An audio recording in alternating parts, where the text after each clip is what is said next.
So hello friends, welcome back to our YouTube channel MadEasy. Today we are going to study about vasodilators. Okay, first we start our discussion with the classification of vasodilators. So vasodilators mainly are of three types. Okay, artery dilators, venodilators, and arterio plus venodilators. Okay, and they are also known as combined dilators. Okay, artery dilators means ऐसे drug जो सिर्फ और सिर्फ artery को dilate करेंगे. Veno dilators means ऐसे drug जो सिर्फ वेन्स को डायलेट करेंगे. And arterio plus veno dilators means ऐसे ड्रग जो आर्टरी और वेन्स दोनों को डायलेट करेंगे. In artery dilators the drugs which are included are that are MDH, minoxidil, diazoxide, hydralazine, and fourth one is that is potassium channel opener nicorandil. Okay ये सारे drugs किस में include होंगे? In artery dilators. In veno dilators the mainly drug include that is nitrates. और nitrates are veno dilators. Okay and arterio plus veno means जो artery और vein दोनों को डायलेट करेगा उसमें जो ड्रग इंक्लूड होगा that is nitroprusside. Okay nitroprusside क्या करेगा? ये आर्टरी प्लस वेन्स दोनों को डायलेट करेगा.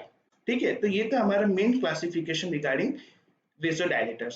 अब हम देखेंगे mechanism of action of vasodilators. So vasodilators की मैकेनिज्म क्या होती है? मान लो ये आपकी एक स्मूथ मसल है. ये क्या है? आपकी एक स्मूथ मसल. ओके नाउ जैसे नाइट्रेट्स है, नाइट्रेट्स ने क्या किया? नाइट्रिक ऑक्साइड रिलीज किया. Okay in the presence of enzyme aldehyde dehydrogenase. Aldehyde dehydrogenase क्या करेगा? नाइट्रेट को नाइट्रिक ऑक्साइड में कन्वर्ट किया. ये जो एंजाइम्स होता है ये this enzyme is more in vein as compare to arteries. ये एंजाइम वेन्स में ज्यादा होता है as compare to arteries. Okay अब जब नाइट्रिक ऑक्साइड रिलीज हुआ तो ये क्या करेगा? It stimulate guanylate cyclase. Guanylate cyclase के स्टिमुलेट होने की वजह से क्या होगा? It converts GTP to cyclic GMP. Okay now जैसे साइक्लिक जीएमपी बना इट पोटेंशिएट फोस्फोकाइनेस जी. ये क्या करेगा? फोस्फोकाइनेस जी को स्टिमुलेट करेगा which causes stimulation of MLCK myosin light chain kinase phosphatase. ठीक है, जैसे ये स्टिमुलेट हुआ इसकी वजह से क्या होगा? स्मूथ मसल का relaxation. It causes smooth muscle relaxation. Okay जैसे स्मूथ मसल रिलैक्स होगा ऐसे हमको कौन सा इफेक्ट दिखेगा? So that is vasodilation. Okay तो ये थी mechanism of action of vasodilator. Vasodilator क्या करेगा? जैसे नाइट्रेट आया, नाइट्रेट्स नाइट्रिक ऑक्साइड में कन्वर्ट होगा in presence of aldehyde dehydrogenase जो वेन्स में ज्यादा होता है as compare to arteries. Then ये गुआनालाइड साइक्लेस को स्टिमुलेट करेगा. गुआनालाइड साइक्लेस साइक्लिक जीटीपी को साइक्लिक जीएपी में कन्वर्ट करेगा. फिर फोस्फोकाइनेस जी को स्टिमुलेट करेगा. Then it stimulate myosin light chain kinase and it causes smooth muscle relaxation and vasodilation. Okay तो ये थे mechanism regarding vasodilators. Now we see the individual drugs. So first potassium channel openers. In potassium channel opener first drug we have to study that is minoxidil. अब minoxidil के बारे में मैंने hypertension वाले chapter में ही बताया कि first minoxidil is a prodrug. Okay उसका एक्टिव फॉर्म क्या होता है? तो उसका एक्टिव फॉर्म होता है minoxidil sulphate. Then it activate by phase 2 reaction. ये phase 2 reaction से activate होता है. Then it increases hair production. ये क्या करेगा? Hair production को increase कर देगा. That why we use in the treatment of alopecia. इसलिए हम मिनॉक्सिडिल को एलोपेशिया के ट्रीटमेंट में यूज कर सकते हैं. अब ये हेयर ग्रोथ इंक्रीज करेगा. ठीक है, तो due to increase in hair growth we avoided it in females, in adult female. Okay हम मिनॉक्सिडिल को फीमेल में, एडल्ट फीमेल में नहीं देंगे। क्यों? Because it causes hirsutism. what it causes hirsutism, means hair growth in females. That's why we do not give minoxidil in female. अब कोई एक एमसीक्यू बहुत पूछा जाता है कि which of the following drug causes minoxidil. तो कौन कौन से ड्रग मिनॉक्सिडिल करते हैं? तो हम उनको निमोनिक से याद कर सकते हैं, that is PCM. P for phenytoin, C for cycloserine, and M for minoxidil। Okay, तो ये बहुत ही इंपॉर्टेंट एमसीक्यू जो काफी बार एग्जाम्स में पूछा गया है। Okay, next we have to study that is diazoxide. अब डायजॉक्साइड क्या था, मैंने हाइपरटेंशन वाले चैप्टर में बताया। ठीक है, अब वो मैं आपको आई बटन में उसकी लिंक दे दूंगा, आप जाके वो वीडियो भी देख सकते हो। So now what diazoxide do? Diazoxide decreases insulin release. वो क्या करता है? इंसुलिन का रिलीज रोकेगा। अभी इंसुलिन का रिलीज डिक्रीज करेगा तो इसको हम खा यूज करेंगे, तो we use in the treatment of insulinoma. We use in the treatment of insulinoma, and it also causes hyperglycemia. What it causes? It causes hyperglycemia. Okay, तो ये थे important point regarding diazoxide, and मैंने आपको बताया diazoxide is a arteriodilator. Okay, now then we see the difference between nitrates and nitrocoside. Okay, so nitrates generally मैंने बताया nitrates का क्या मेन एक्शन होता है? So they dilate only veins. Nitrates कैसे होते हैं? They are the venodilator. ठीक है, नाइट्रेट्स कैसे होते हैं? विनोडाइलेटर। व्हाई? बिकॉज उनके जो एंजाइम्स जो प्रेजेंट होते हैं वो कहाँ पे प्रेजेंट होते हैं? In mitochondria. माइटोकॉन्ड्रिया में उनके मेन एंजाइम्स प्रेजेंट होते हैं। ठीक है, और उस एंजाइम का नाम है एल्डिहाइड डिहाइड्रोजिनेस। ये मेनली कहाँ प्रेजेंट होता है? वेन्स में। ओके, अब नाइट्रोग्लिसराइड है, ये क्या है? ये आर्टरी प्लस वेन्स दोनों को डायलेट करेगा। Okay, it dilates both artery and veins. Okay, अब नाइट्रेट जब हम देंगे तो उसके अंदर टॉलरेंस आ जाता है। Tolerance means loss of effect. अब टॉलरेंस का मीनिंग क्या होता है कि टॉलरेंस का मीनिंग ऐसा होता है कि अगर मान लो कोई पेशेंट है जिसको आपने नाइट्रेट्स प्रिस्क्राइब की। ओके, अब वो नाइट्रेट्स का अगर वो 24 आवर्स अगर हमारे ब्लड में रहा, ठीक है, तो वो क्या करता है? It causes down regulation of receptor. What it cause? It cause down regulation of receptor. वो रिसेप्टर का डाउन रेगुलेशन कर देते हैं। ठीक है, जिसकी वजह से क्या होता है? अगर आप उस पेशेंट को कितना भी नाइट्रेट्स दो उसको फिर इफेक्ट आएगा नहीं, there is no effect. Okay, तो जब भी हम कोई भी पेशेंट को नाइट्रेट प्रिस्क्राइब करते हैं तब हम उसके अंदर 5 to 7 आवर्स तक का फ्री पीरियड देते हैं, that is nitrate free period. ठीक है, इतने पीरियड तक पेशेंट के ब्लड के अंदर नाइट्रेट्स होना चाहिए नहीं। ठीक है, तो ये था इंपॉर्टेंट थिंग अबाउट नाइट्रेट्स। ठीक है, इसमें भी काफी बार एमसीक्यू पूछा गया है। ओके, तो टॉलरेंस टॉलरेंस क्या होता है? Because of down regulation of receptor.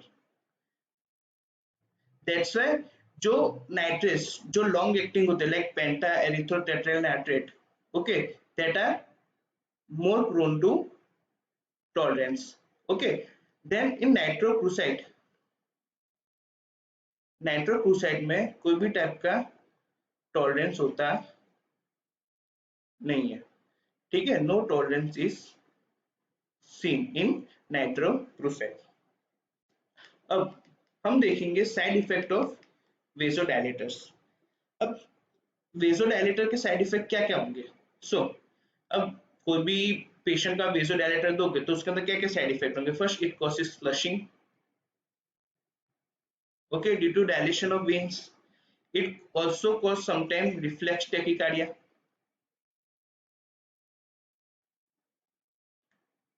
Then it also causes orthostatic hypertension, sorry, orthostatic hypotension.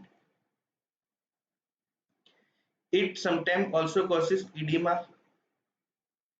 Okay और जो नाइट्रेट्स होते हैं they degrades in light, nitrates light से डिग्रेड हो जाते हैं जिसकी वजह से हम नाइट्रेट्स को ऐसी जगह रखते हैं जहां लाइट ना हो।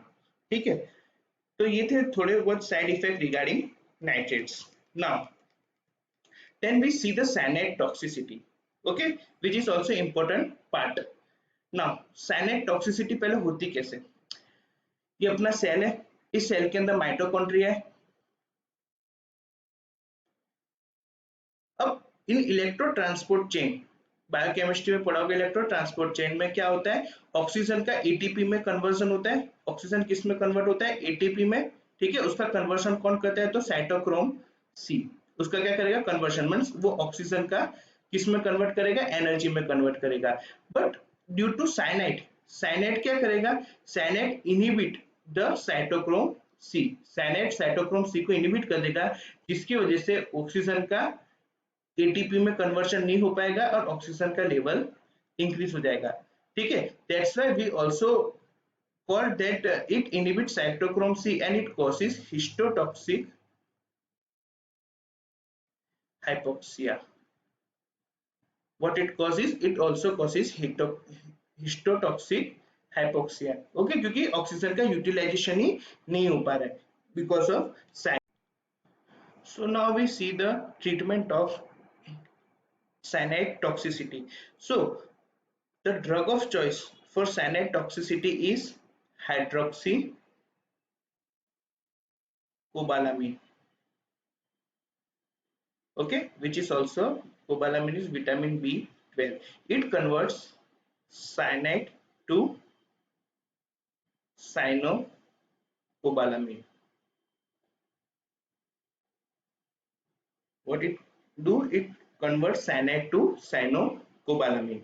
Now second, we give nitrates to the patient. Okay, in IV route we give sodium nitrate,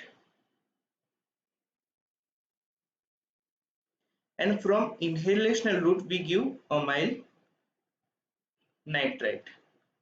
We give amyl nitrate in inhalational route. From inhalational route we give amyl nitrate.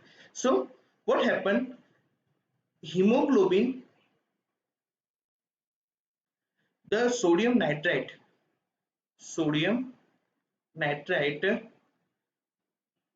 we give 10 ml of 3.53% solution in IV. Okay, so what happened, hemoglobin is converted into methoglobin. Okay, now this methoglobin, when cyanide is react, it produce cyanomethamoglobin. ठीक है, cyanomethamoglobin. Now in third step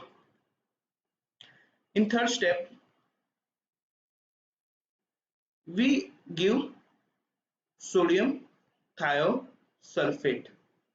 okay, हम patient को sodium thiosulphate देंगे। अब जो हमारे ऊपर वाले स्टेप में जो साइनो मीथा इमोग्लोबिन बना था, साइनो मीथा इमोग्लोबिन, उसमें जब सोडियम थायोसल्फेट जब रिएक्ट करेगा तो इसको किस में कन्वर्ट कर देगा, मीथाग्लोबिन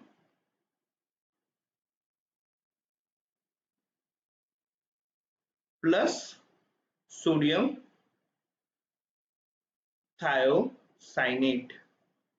Okay, and this sodium thiocyanate is excreted in urine, और ये जो सोडियम थायोसाइनेट है ये क्या होगा, यूरिन से एक्सक्रीटेड हो जाएगा। इस तरीके से हम पेशेंट को ट्रीट करेंगे इन साइनाइड पॉइजनिंग।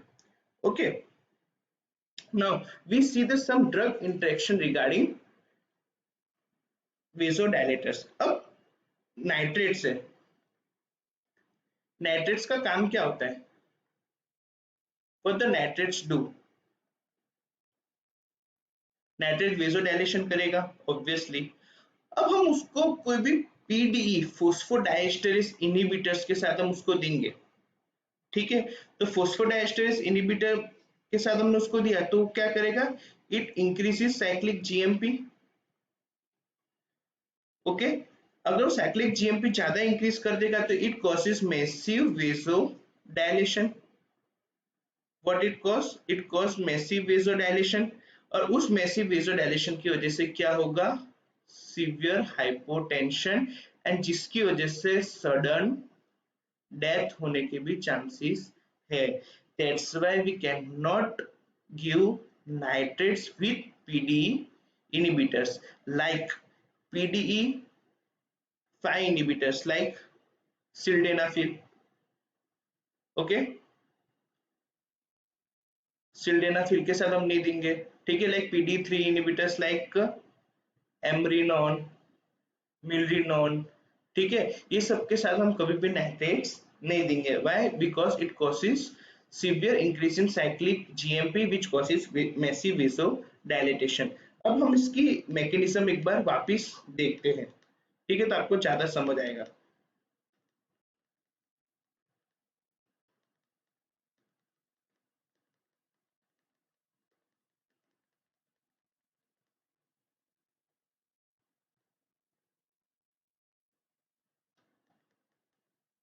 ओके, अब नाइट्रिक ऑक्साइड क्या कर रहा था, वो गोनालाइट साइक्लिस का स्टिमुलेशन कर रहा था, जिसकी वजह से जीटीपी का साइक्लिक जीएमपी में कन्वर्जन हो रहा था।